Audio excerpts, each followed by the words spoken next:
আসসালামাইকুম। গাইস, সকালের আবহাওয়াটা খুবই সুন্দর। সবজি ক্ষেত কত সুন্দর,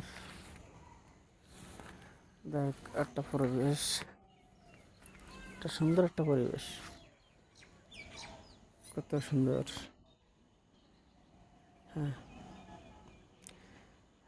তো সকালের ভোরের যে আবহাওয়াটা অনেক সুন্দরই লাগে, ভালো।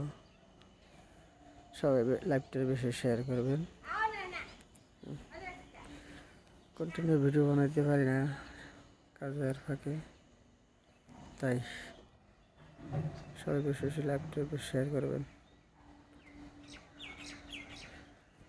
কৃষিরা কত কষ্ট করে কাজ করে, ফসল ফলায়, তাই আমরা অনেক, তাই এই অবস্থায়